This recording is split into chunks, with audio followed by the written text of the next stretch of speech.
Okay Venkataswamy గారు, శ్రీనివాస్ గారు ఏం చెప్తారు? జరిగినటువంటి ఘటనకు సంబంధించి జరగకుండా ఘటనే జరిగింది. ఈసారి కుంభమేళా అంతా ప్రశాంతంగానే జరుగుతుంది అని అందరూ ఆశించాము. ఇప్పటివరకు కూడా జరిగిన ఘటనలు కూడా అంతా కూడా అలానే జరిగింది. కొంత అగ్ని ప్రమాదం సంభవించినప్పుడు కూడా ఏం జరగలేదని అంతా కొంత ఊపిరి పీల్చుకున్నటువంటి సిచ్యువేషన్. కాకపోతే నిన్న జరిగినటువంటి ఘటన మళ్ళీ ఈ రోజు కూడా కొంత అగ్ని ప్రమాదం సంభవించడం, వీటిలో కొంతమంది కుట్ర కోణాలు చూస్తారు, కొంతమంది పొలిటికల్ గా కామెంట్ చేస్తున్నటువంటి సిచ్యువేషన్ అన్ని నడుస్తున్నటువంటి పరిస్థితి. ఏంటి as a BRS party leader గా లేదంటే మీ వ్యక్తిగతంగా ఏం చెప్తారు ఈ మొత్తం వ్యవహారానికి సంబంధించి? మొట్టమొదట జీ న్యూస్ వీక్షకులకు, నాతో పాటు ఈ చర్చలో పాల్గొన్న మిత్రులందరూ కూడా నమస్తే అండి. ఈ సంఘటన దురదృష్టకరం. ఈ సంఘటనలో మృతి చెందినటువంటి వాళ్ళందరి ఆత్మకు పరమాత్మలో విలీనం అవ్వాలి. నేటి గాంధీజీ గారి వర్ధంతి కూడా ఈరోజు వినమ్ర నివాళులతోని ఈ జాతీయ ఈ కుంభమేళా గురించి మనం ఒక్కసారి కుంభమేళా ఏర్పాట్లు, కుంభమేళాకు సంబంధించినటువంటి అంశాల గురించి మనం ఒక్కసారి మాట్లాడుకుంటే, అక్కడి ప్రభుత్వం చాలా ప్రతిష్టాత్మకంగా తీసుకొని ఒక 22,100 కోట్ల రూపాయలతోని దీన్ని ముందుకు తీసుకెళ్లింది. దాంతో పాటు బ్రహ్మాండమైనటువంటి ఒక అద్భుతమైనటువంటి ప్రచారం ప్రపంచవ్యాప్తంగా జరిగింది. 144 సంవత్సరాలకు ఒకసారి ఈ మహాకుంభ మేళా జరుగుతుంది. ఖచ్చితంగా వీలైనంత వరకు ఈ స్నానం ఆచరించాలనేటువంటి ఆలోచన యావత్ భారతంలో, ప్రపంచవ్యాప్తంగా కూడా ఈ ధర్మాన్ని నమ్మే ప్రజలలో చాలా గొప్పగా బలంగా ఇమిడిపోయింది. దానితోని గతంలో అంటే ప్రభుత్వం కూడా, ఈ బీజేపీ ప్రభుత్వం కూడా గతంలో వచ్చినటువంటి 2013లో జరిగినటువంటి పూర్ణ కుంభలో 12 కోట్ల మంది జనాలు వస్తే, ఈసారి వాళ్ళ టార్గెట్ 40 కోట్ల మందికి స్నానం ఆచరించాలనేటువంటి ఆలోచనతోని అక్కడికి వెళ్ళిన ఎవరైనా కూడా అక్కడ ఏర్పాట్లు కానీ, విఐపి ఏర్పాట్లు కానీ, రూమ్ బుకింగ్లని కానీ గొప్పగా చేసిండ్రు, అద్భుతంగా చేసిండ్రు. కానీ యాదృచ్ఛికం జీవితం, దీన్ని మనం ఏం చేయలేనటువంటి పరిస్థితులు. ఇప్పుడు మనం మాట్లాడు మా వెంకన్న మాట్లాడు, రవికుమార్ కూడా మాట్లాడరు.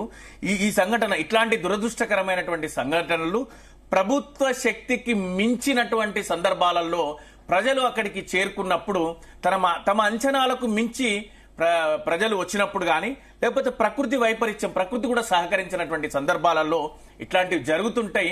కాబట్టి అప్పటికి ప్రభుత్వం చాలా తన వంతుగా చేసింది. ఇంకా చేయాల్సిన అవసరం ఉంది అనేటువంటి ఇంకా సమయం కూడా ఉంది. ఫిబ్రవరి 26 వరకు ఈ యొక్క కుంభమేళా జరుగుతుంది. కాబట్టి ఈ సంఘటన అందరినీ అప్రమత్తం చేసింది. జరిగిన సంఘటన పట్ల అందరూ కూడా విచారం వ్యక్తం చేస్తున్నారు. అక్కడ ప్రభుత్వం కూడా 5 మంది ఏదో ప్రత్యేక అధికారులను, గతంలో పూర్ణ కుంభాలో పనిచేసినటువంటి అధికారులను ఏర్పాటు చేసిన అంటుంది. 5 కాదు, 500 మందిని ఏర్పాటు చేయాల్సినటువంటి అవసరం ఉంది. దాంతో పాటు అక్కడ కుంభమేళా నుంచి ఒక స్వామీజీ కూడా మాట్లాడారు. ఆయన ఏమంటారంటే, ఇక్కడ ఉన్నటువంటి గవర్నమెంట్ కు ఉన్నటువంటి ఫోర్స్ కూడా సరిపోవటం లేదు, నేషనల్ ఫోర్స్ కూడా తీసుకురావాలి, మిలిటరీని కూడా తీసుకొచ్చి ఏర్పాట్లు సమీక్షించాలి. దాంతో పాటు ఆ బార్డర్లు దాటేటప్పుడు కూడా చూసుకొని వదిలితే ఇంకా బాగుండేది. అయినా ఇవన్నీ చెప్పడానికి, వినడానికి బాగానే ఉంటది. కానీ పరిస్థితులను ప్రత్యక్షంగా సమీక్షించినటువంటి సందర్భంలో ఏర్పాటయ్యే ఇబ్బందులు ఇవన్నీ జరుగుతూ ఉంటాయి. సంఘటన దురదృష్టకరం. మళ్ళీ జరగకుండా, ఈ సంఘటనలు పునరావృతం కాకుండా చూసుకోవాల్సిన బాధ్యత అక్కడి ప్రభుత్వం మీద ఉంది. దాంతో పాటు స్వయంగా ఇది ఈ భారత జాతిని ప్రపంచంలో గొప్పగా చూపించేటువంటి ప్రయత్నం జరుగుతున్న ఈ సందర్భంలో ప్రధాని మోడీ గారు కూడా ఈ సంఘటనలను, ఈ యొక్క కుంభమేళాలో స్నానం ఆచరిస్తున్నటువంటి ఎప్పటికప్పుడు దీనిపైన ప్రధానమంత్రి గారే సమీక్షిస్తున్నారు. కాబట్టి ఇది సహజంగా చిన్న చిన్న పొరపాట్లు జరుగుతుంటాయి. ముఖ్యంగా ఈ రోజు మీడియా మాధ్యమాలలో ప్రచారం ఎక్కువగా జరుగుతుంది. ఏది జరిగినా కూడా ఈ కుంభమేళాకు వెళ్లాలనేటువంటి ప్రచారం ఎంత గొప్పగా జరిగిందో, అక్కడ జరిగిన సంఘటన పట్ల కూడా ఈ యూట్యూబర్స్ పేరిట, లేకపోతే మాధ్యమాల పేరిట విపరీతమైనటువంటి ప్రచారం. కాబట్టి మాధ్యమాలకు విజ్ఞప్తి ఏంటంటే, కొంచెం భయభ్రాంతులకు గురి చేసే సంఘటనలు కానీ ఇట్లాంటివి కొంచెం తక్కువ ప్రచారంకి వస్తే బాగుంటది. దానికంటే ఎక్కువ తీసుకోవాల్సిన జాగ్రత్తలను ప్రచారం చేస్తే బాగుంటది.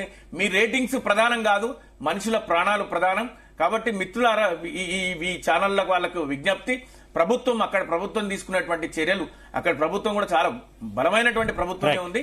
ఆ సంఘటనల పట్ల విచారం అంటే ముఖ్యమంత్రి గారే కన్నీరు పెట్టినటువంటి సందర్భం చూసిన నేను. అది చాలా విషాదకరమైనటువంటి సంఘటన. మనస్ఫూర్తిగా దాని పట్ల ఆయన ఇంకా అంతకంటే ఒక ముఖ్యమంత్రి గారు అంతగా బాధపడినటువంటి సంఘటన చూసినాం కాబట్టి ఇది విమర్శనాత్మక దృష్టితోని ఎప్పుడు కూడా ఒక మంచి జరిగేటువంటి క్రమంలో రాజకీయం వెతుక్కునే వాళ్ళు ఉంటారు, మతం వెతుక్కునే వాళ్ళు ఉంటారు, అన్ని రకాలు ఉంటారు. వాటన్నిటిని అధిగమించి ఉత్తరప్రదేశ్ ప్రభుత్వం చేస్తున్నటువంటి ఈ ప్రయత్నాన్ని ఖచ్చితంగా అభినందించాలి. దీని పట్ల ఈ విచారం పూర్తిగా వ్యక్తం చేస్తూ ఈ సంఘటనలు ఈ దైవిక శక్తి ఉందని నమ్మేటువంటి అందరూ కూడా ఈ సంఘటనలు పునరావృతం కాకూడదని కోరుకోవాలి. వెళ్లే వాళ్ళు కూడా కొంచెం జాగ్రత్తలు తీసుకుని వెళ్ళాలి. సుబ్బారావు గారు ముప్పాల సుబ్బారావు గారు మీరేం చెబుతారు జరుగుతున్నటువంటి